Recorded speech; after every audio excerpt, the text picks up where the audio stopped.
Amigos de la Caja de Pandora de los 40, una nueva edición de nuestro programa y obviamente invitados que llegan a esta misteriosa caja. Recuerden que de la Caja de Pandora salen un montón de cosas. Salen cuestiones que tengan que ver con posesiones, con fantasmas, cuestiones que tienen que ver con ovnis. El verdadero terror es en las calles. El verdadero terror está en las guerras, en los genocidios y en las mentes desaforadas de esos asesinos. Entonces esto es lo que yo llamo el terror real, literalmente mortal. No mortal de ese terror televisivo y de cine, sino literalmente terror real. Y para eso traigo al gran Arracadas, al señor Sebastián, que es uno de los personajes que ya habíamos entrevistado en otra edición cuando esto se llamaba Insomnia, pero ahora obviamente se llama La Caja de Pandora de los 40 y bueno, obvio, hay que traerlo nuevamente porque tiene nueva información. Sebastián, ¿cómo le va? Con las muy buenas noches. Hola, encantadísimo de estar aquí una vez más. Gran entrevista la que tuvimos la vez pasada y espero que esta sea igual o mejor porque fue increíble. Sí, señor, pues Sebastián, hagamos de todas maneras para este nuevo público un pequeño intro. ¿Quién es Sebastián? ¿Cómo se le encuentra en redes sociales? Y obvio, sus proyectos de podcast y digamos que sus aliados que tanto saben de estos temas de asesinos. ¿Cómo podemos hacer esta presentación? Bueno, nada, mi nombre es Sebastián Camelo,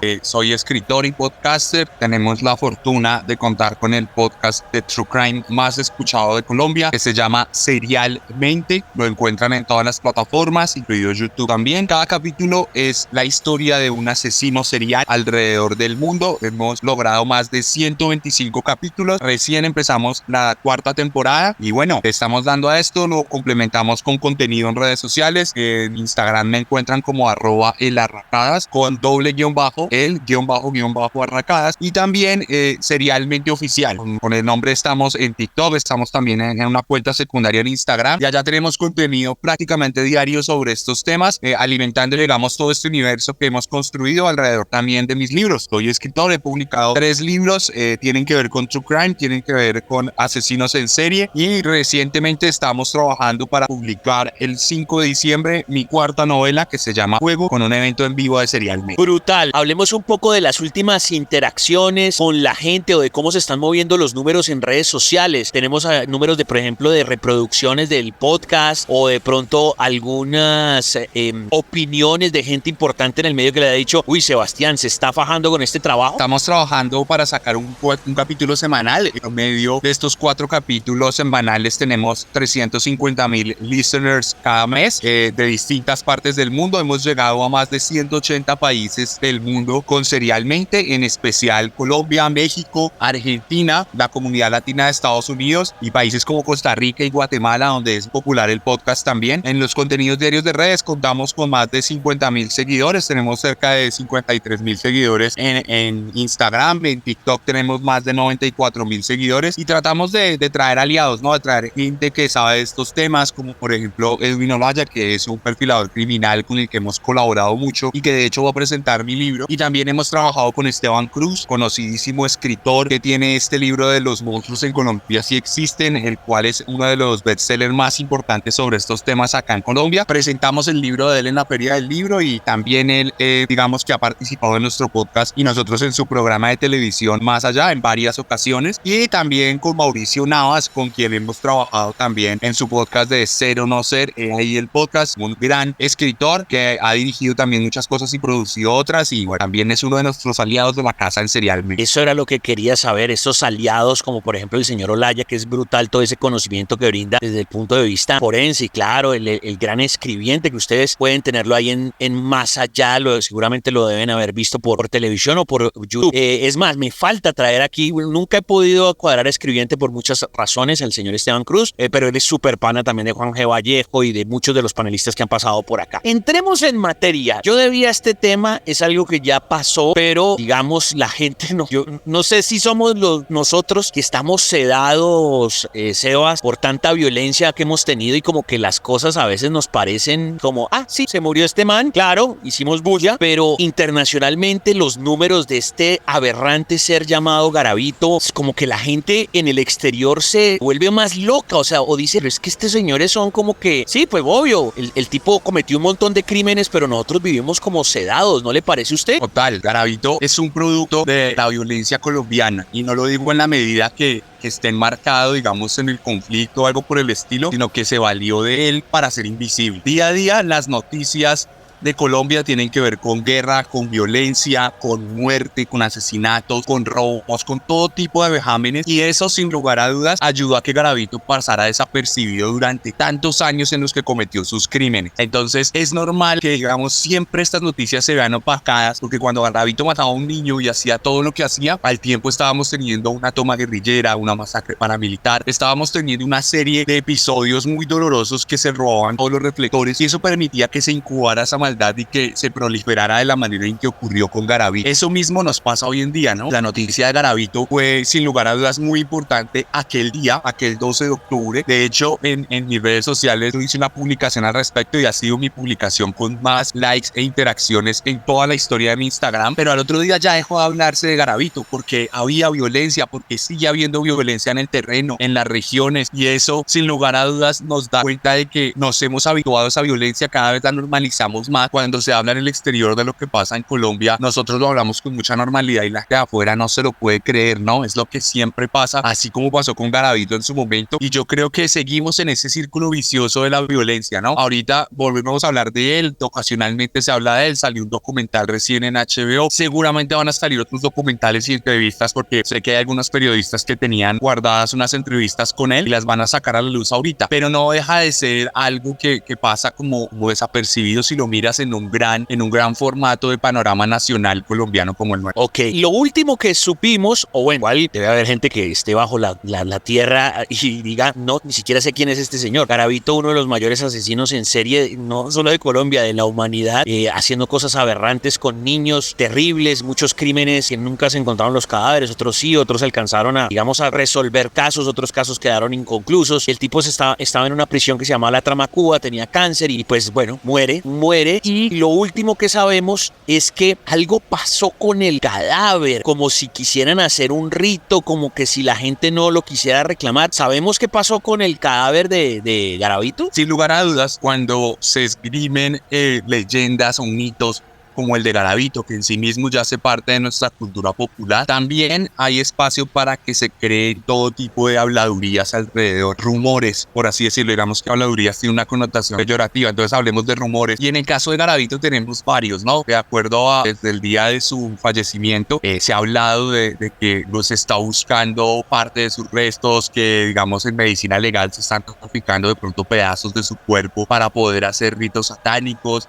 Él siempre habló de haber tenido una relación con el diablo, y en unos casos incluso la misma fiscalía pensaba al principio que sus crímenes habían sido cometidos por sectas satánicas. Y entonces esto da pie para que, digamos, todos estos grupos ocultos, todo este tipo de misticismo alrededor del misterio y demás, nos permite, digamos, que se empiezan a generar estos mitos, ¿no? Que de todas formas alimentan la leyenda de Garavito. Hay otro que dice que nadie lo ha reclamado. Bueno, eso es verdad, por lo menos hasta hace un par de días nadie lo había reclamado. La familia estaba, digamos, adelantando algunos trámites, pero no había nada en concreto. El cuerpo de Garavito, al momento en el que estamos hablando, sigue en una de las neveras de medicina legal, de la morgue de medicina legal, y hay otra gente incluso que dice que la familia quiere vender el cerebro de Garavito, quiere vender esta parte importante porque dicen que se puede prestar para estudios o algo por el estilo, pero si me lo preguntas a mí, yo creo que básicamente estamos hablando de un grupo de personas que se quieren aprovechar económicamente, ¿no? Como se aprovecharon durante toda su vida de las entrevistas pagas que dio Garavito, y que ese dinero fue a parar a sus arcas, a las arcas de su familia, que incluso se dice que uno de sus familiares más cercanos era su manager. Sí, yo también escuché lo del cerebro, y no sé, creo que la primera persona que se me vino en la cabeza fue Nostradamus, porque también había una leyenda urbana, pues Yo no sé si eso algún día se comprobó, que personas buscaban el cráneo y algunas habían muerto ahí precisamente buscando el cráneo del tipo, y otros que si se bebían alguna, pues lo que fuera, no sé, gaseosa, agua, vino, dentro de ese cráneo podían obtener su conocimiento y su visión. No sé si también conozca estas historias, Seba. Sí, total, alrededor de las figuras legendarias de nuestra sociedad, para bien o para mal, entiéndase, grandes villanos o grandes héroes, sin lugar a dudas siempre se van a generar toda esta suerte de historias, de rumores, de mitos que alimentan de alguna manera su naturaleza cultural, coyuntural, ¿no? O sea, como definen a una sociedad de muchos aspectos, y esa oscuridad siempre nos va a resultar atractiva porque no nos es del todo conocida. Es mucho más interesante a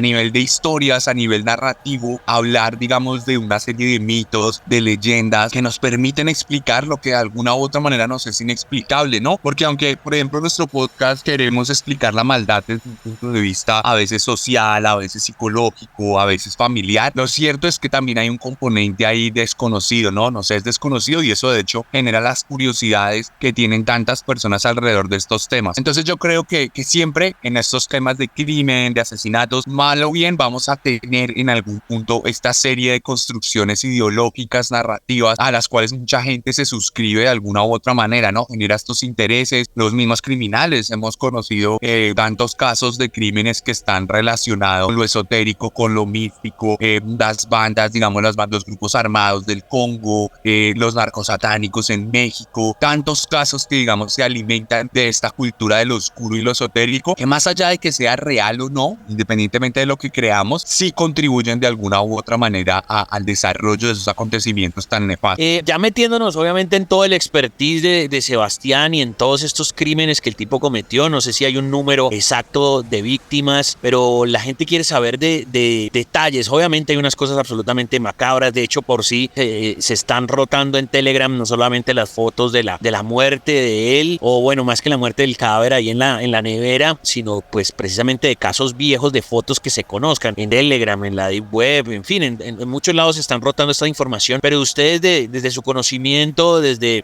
ese expertise de podcaster, de asesinos en serie, ¿qué podemos decir de el modus operandi de este señor? Bueno, Garavito es un asesino en serie en rey. Yo creo que la historia de Garavito pasa por prácticamente todos los componentes que desde la psicología forense, la psicología criminal, se han esgrimido teorías sobre cómo los asesinos se forman. Partamos de la típica pregunta que siempre sale a colación en estos casos del asesino nace o se hace. Nosotros siempre hemos abogado por una respuesta mixta en la que los asesinos seriales nacen y se hacen, y en este caso Garavito tiene todos los componentes para un asesino que se hizo, ¿no? Una familia completamente disfuncional, episodios traumáticos de violencia, una crianza sin el más mínimo ápice de afecto.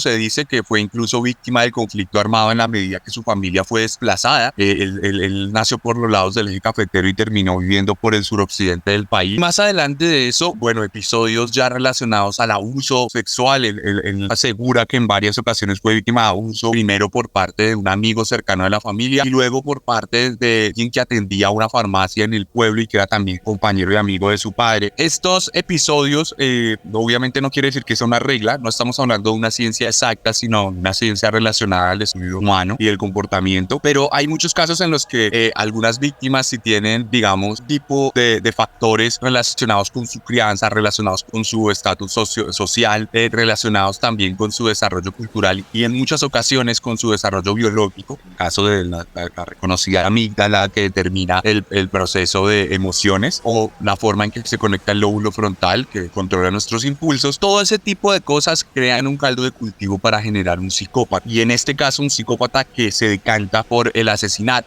Garavito, todos los psicópatas no son necesariamente asesinos, algunos son presidentes, algunos son jefes de compañía, pero muchos sí son criminales, y en este caso Garavito es uno en regla, es una persona que nunca demostró el mayor remordimiento, es una persona que empezó, digamos, a través de sus traumas a generar unas fijaciones y fantasías, una persona que desconocía el manejo de su propia mentalidad y que eso lo llevó, digamos, luego a refugiarse en el alcohol, y el alcohol lo desató, digamos que le desató esos impulsos y le quitó control para primero ser un violador en serie y luego convertirse en un asesino en serie, un asesino que llegó a matar a una tasa de más de un niño por semana. En su época más prolífica, que fue en Bogotá y en Pereira, llegó a matar matar más de un niño por semana, también alimentado y digámoslo así, como ayudado de alguna u otra forma por la realidad del país, como bien decía al principio, niños de escasos recursos, niños de familias disfuncionales, niños que salían a trabajar por pura necesidad y que en el día a día tan, digamos, difícil de esa sociedad colombiana popular, niños que eran muy vulnerables, ¿no? Niños que cuando se pierden, la familia no tiene los recursos para generar búsquedas, para pedir ayuda, para alzar la mano, y eso le facilitó la vida a Garavito, aunado a lo que ya hemos hablado en otro momento acá respecto a la realidad del país, al conflicto del país. Claro, muchos niños se creía incluso que habían sido reclutados por un grupo armado, entonces no se buscaba, incluso la policía, digamos, abrumada por todo lo que pasaba en el país, tampoco generaba investigaciones a fondo. Cuando a Garavito lo capturan después de haber asesinado, por lo menos de forma comprobada, mínimo de 172 niños, por lejos el asesino más prolífico de la época contemporánea y con víctimas comprobadas, ¿no? También se cree en algunos casos que se pudieron haber superado los 200. Garavito además tenía un historial criminal. Garavito estuvo en la cárcel porque fue capturado por violación, entonces él tenía un historial, tenía antecedentes y nunca hubo algún tipo de seguimiento de él, nunca se le siguió el rastro, nunca estuvo referenciado, y al ser una persona que cometió crímenes tan fuertes, debió estar referenciado. Él se movía libremente y eso le permitió llegar al número que llegó. Él, todos sus traumas, él, digamos, dentro de lo que cuenta, dice que él fue torturado por sus abusadores y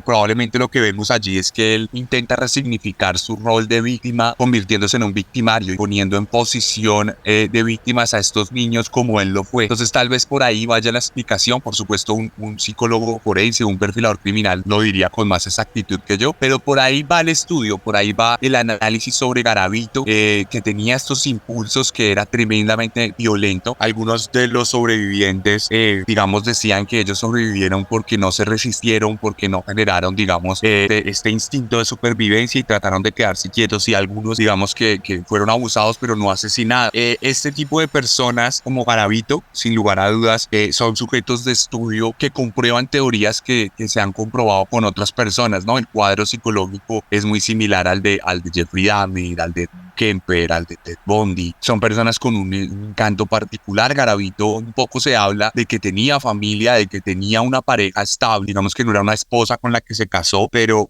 sí una mujer con la que convivía, un hijastro al que quería, al que cuidaba. Castro, que hoy en día fue asesinado, también víctima de nuestro conflicto, pero alguien que le decía papá, ¿no? Que creía en él, a quien él cuidaba. Garavito hacía negocios de distinto tipo, tenía la capacidad para camuflarse en la sociedad, se le llamó en muchos aspectos camaleón. Hay fotos de él disfrazado de distintas cosas, andaba con plata, viajaba por el Putumayo, tenía distintas cosas, y bueno, ese tipo de historias sin lugar a dudas nos cuentan de un asesino en serie en regla, un análisis que, digamos, si se profundizara encontraríamos toda suerte de patologías. Un tipo totalmente vanidoso que nunca se responsabilizó desde el lenguaje de sus hechos. Él nunca hablaba de que él mataba o violaba, él decía que ubicaba menores, él decía que accedía a ellos, él decía que eran, no siquiera hablaba de víctimas. Entonces decía, él simplemente no se apersonaba, siempre lo miraba desde un lado, y por supuesto se refugió en la religión desde la cárcel para poder buscar una redención que, pues, si me lo preguntan a mí, claramente no fue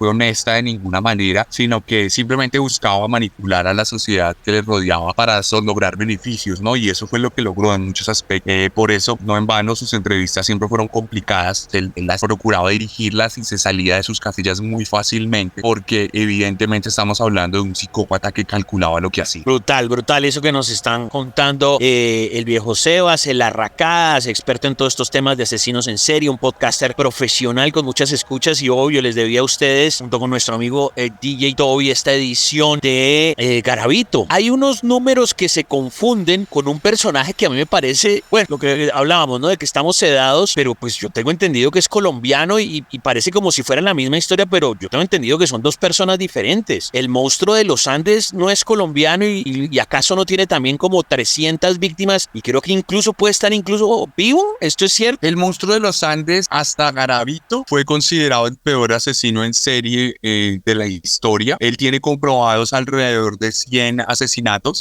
aunque se cree que asesinó a más de 300 jovencitas. Él asesinó en Colombia, en Ecuador y en Perú. Por eso eso su apodo. Y bueno, él, digamos que con el tema relacionado a sus asesinatos, la cuestión es que también su población era muy vulnerable. Él, por lo general, iba a comunidades de mucha pobreza y a comunidades indígenas. Y por eso no se sabe a ciencia cierta el número de asesinatos que cometió. El otro tema con el monstruo de los Andes es que Pedro Alonso López fue capturado en Ecuador, y en Ecuador en aquella época la pena máxima era más o menos de 15, 18 años, pero luego lo que pasó es que el hombre, por buen comportamiento y demás, salió después de 9 años. Lo que ocurrió allí es que el hombre salió, fue capturado y deportado a Colombia porque era indocumentado, no por los crímenes en sí, y en Colombia no lo pudieron juzgar, digamos, a cabalidad, y por eso él terminó libre y se perdió. En algunos casos se llegó a hablar con algunos asesinatos que ocurrieron en Tunja y en los alrededores de Tunja, muy parecidos a los del monstruo de los Andes, que probablemente estuviera